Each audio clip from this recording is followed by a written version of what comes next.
Lesson 14. The Art of Mind. Anurag has recently moved to Japan with his family. He has made some new friends and today everyone seems to be excited about the drama class. Jenny, I can't wait for our drama class today. Jackie, me too. It's going to be a fun class. Anurag, guys, what are you talking about? Why are you so excited about the drama class? Jenny, Anurag, you are new to our class. Our drama teacher, Miss Carolina, had told us that she will be giving us a surprise in the next class. The students enter the drama hall and take their seats. All of a sudden, the lights turn off and they see a man on stage under the spotlight. He is dressed in blue and yellow. His face is painted yellow and his nose has a red circle. All the children get excited. The act starts. The man walks holding an imaginary pipe. There is no pipe, but the man acts as if he is a piper. Then he starts pulling a rope, but there is no rope. Everything looks real. There is no rope, but the man is pulling it. There is no door, but he is knocking on it. The children laugh when he makes funny faces. He finally sits on an imaginary armchair. The lights turn on and Miss Carolina comes on the stage to address the students. Miss Carolina. Everyone please give Mr. Suki a huge round of applause. Everyone claps. Do you know what we call this art? Anurag raises his hand. Yes, please tell us, what do you know about this art? Anu, this art form is called miming. In this act, a person silently expresses things. I once saw this in India. Miss Carolina. Thank you, Anurag. You are right. Mimi is where you silently express things. You have to be really good to do a mimi show. As there is no talking, you have to show what you mean by body language. All the students are little puzzled. Miss Carolina calls Jenny on stage. Miss Carolina. Jenny, imagine there is a book in your head.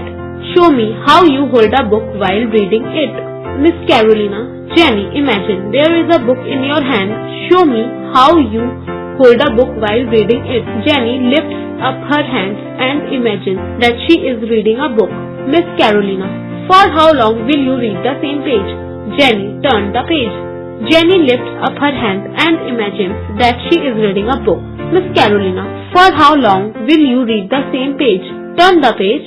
Jenny looks at Miss Carolina, thinks a little and then turns an imaginary page. Miss Carolina. No, turn it slowly so that we can see how you turn a page.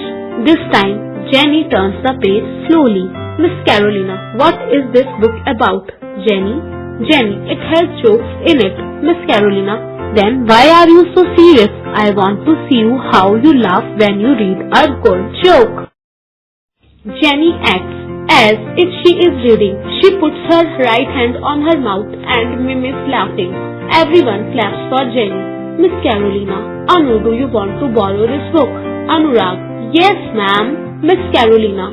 Then come here, knock on the door and Jenny will open the door for you. Anu goes on the stage. Miss Carolina. Anurag, first knock on my hand. Then I will remove my hand, but you have to imagine that you are knocking on a hard surface. Anurag does the same. Jenny runs to open the door, but Miss Carolina stops her. Miss Carolina. No, Jenny. First put the book on the table. Jenny smiles and acts as if she is putting the book on the table. Then she walks towards Anurag and opens the door slowly. Everyone claps again. Miss Carolina. I know all of you really like this act. Keep on practicing. Knock at the door, open the refrigerator door, take out a water bottle, open the bottle and drink some water. Remember, it should be slow enough for everyone to see how you do it. Just then the bell rings. The children leave the hall, but it looks like everyone is still continuing to mimic. Jackie catches the ball as Jenny throws it, and Anurag is still reading the book with all the jokes.